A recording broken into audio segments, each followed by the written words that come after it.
వెంకటాచారి గారు అంటే Telugu book of records, Telugu book of records అంటే వెంకటాచారి గారు. ఎందుకలా చెప్పాల్సి వస్తుందంటే ఎక్కడ టాలెంట్ ఉంటే ఆ టాలెంట్ని ఐడెంటిఫై చేసి వాళ్ళకి అవార్డ్స్ ఇచ్చి వాళ్ళని ఎంకరేజ్ చేశారు అనమాట. అంటే యాక్చువల్గా అంత ఇదిగా చాలా కీన్గా అబ్జర్వ్ చేస్తారు అన్నమాట. ఎక్కడెక్కడ జరుగుతున్న మనుషులని అంత కీన్ అబ్జర్వేషన్తో యాక్టివిటీస్ చేసి తెలుగు బుక్ ఆఫ్ రికార్డ్స్, నిజంగా తెలుగు బుక్ ఆఫ్ రికార్డ్స్ ఎన్నింటికి వచ్చాయండి? ప్రపంచ తెలుగు సభలకి తెలుగు బుక్ ఆఫ్ రికార్డ్స్ వచ్చాయి. అలాగే ఇంకా యోగాకి దాంట్లో వచ్చాయి రీసెంట్గా.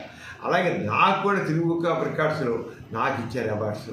అలాగే ఎంతమంది నిజంగా ఆ మట్టిలో మాణిక్యాలాగా అసలు ఎంతో టాలెంట్ ఉండి కూడాను వాళ్ళు వెలుగులోకి రాని వాళ్ళని వెలుగులోకి తీసుకొచ్చారు. That is greatness of Venkatachari garu, that is greatness of Telugu book of records.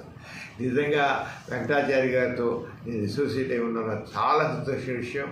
ఆయన ఇలాగే టాలెంట్ ఎక్కడో అక్కడ ట్యాప్ చేసి వాళ్ళని ఎంకరేజ్ చేయడం అనేది కావాలి.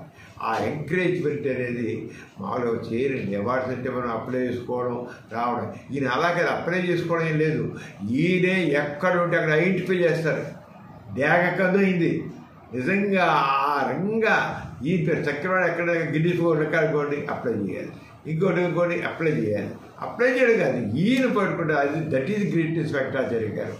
అలా ఆ రకంగా ఎంత టాలెంట్ ఎన్నిచోట్ల వెలికి తీసి వాళ్ళందరూ ఎంకరేజ్ చేసి ప్రపంచ దృష్టికి తీసుకొచ్చారు. అది అంటే వెంకటాచార్య గారు అభినందిస్తున్నారు. అలాగే తెలుగు బుక్ ఆఫ్ రికార్డ్స్ని అభినందిస్తున్నారు.